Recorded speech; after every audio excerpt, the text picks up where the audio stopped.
You've really asked a very interesting and important question on saying what's the ROI on digital. Now, I'll be very blunt, frank to you. There's of course a lot of noise on saying, yeah, digital, let's go digital, and everything's digital.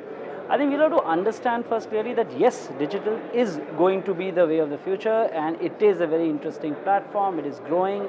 It's all fine, but as of right now, it is not that it has kind of taken over the traditional mediums completely. So you will still need mainstay traditional reach mediums like television or print, which will be there, but an increasing factor is going to be digital. Now, how I differentiate between the both of them is that traditional mediums is primarily for reach, and digital is where I can really engage and actually converse with my consumer. And more that we kind of merge the two is where you can get effective ROI increasing for you. In the next 5 years, it will do reach and engagement both together.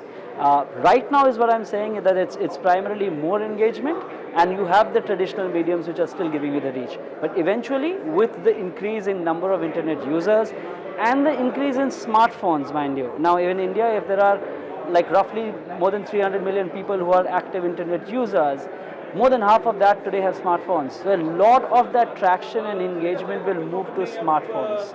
Okay, where you're actually consuming all this communication as well as content on your mobile device. See, one of the strongest films which has worked for us on the digital platform has been Gangs of Wasseypur, which was led mainly through engagement, where we created an entire ecosystem in the digital world with the whole Wasseypur Speak, the way the language that we used on our social pages, the kind of content that we put out, and it's still a very active group. So it created the whole cult status out of the film.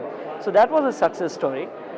In terms of Queen, again, we started the entire communication on the digital platforms where we did a viral video with Kangna in her character and actually engaging with people and asking them to kind of send back and talk back to us. That has worked. In coming days, we have a film called Margarita with a Straw, which again has got a very kind of a select set of audiences that we are going after. So we are very clear, it's not about reaching across to everybody, but reaching across to the guy who really want to come and watch a good content film. And he is active on the digital platform. So a bulk of my spends will go on the digital platform. But on a larger format film, so for that matter, like a film like Gabbar, my percentage of spends will still range in the range of around 15% of my overall marketing budget. It won't cross that.